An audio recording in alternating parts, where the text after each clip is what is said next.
So the political blog 7th State, which I certainly recommend to folks in Montgomery County, they've been reporting a complaint, or I should say complaints against the planning board on both open meeting violations and for lobby disclosure infractions. Now, Cary, I know you've been following this particular issue. Could you elaborate a little bit as to what's happening? It's extremely complicated.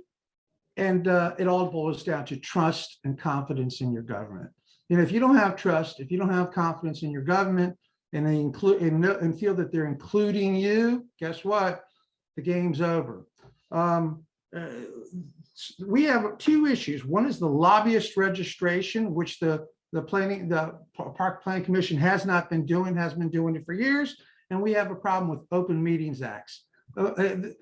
Montgomery County Public Schools also have issues with Open Meeting Act, violations. The county council has had it in the past. So that's not new to Montgomery County. But the reality is we're doing a 30-year plan right now. Okay, it's a $1 trillion plan, and the one member of the county council said this one lobbyist has not only had a seat at the table, but it's been chairing the discussion.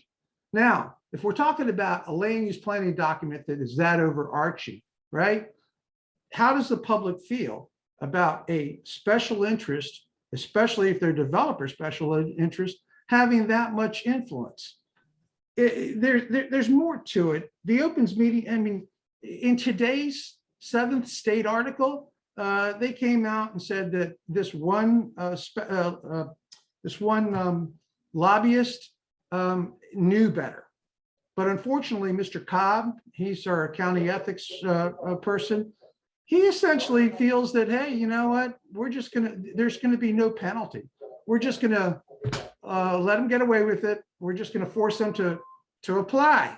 And furthermore, the county council has had a meeting the other day. And in that meeting, they felt that these lobbyist requests will have a chilling effect on planning in Montgomery County.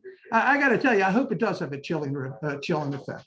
We need to get the community up and part of the discussion. Well, Nicolee, I'll let you have the last word on this. What do we do to make these unelected administrative agencies more accountable?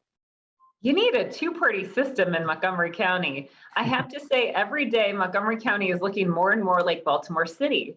And that's a sad thing. Montgomery County, right, used to pride itself on, oh, we are the elite county of Maryland. We keep everything in order. And you're being infested by that same mentality of no one can get to us.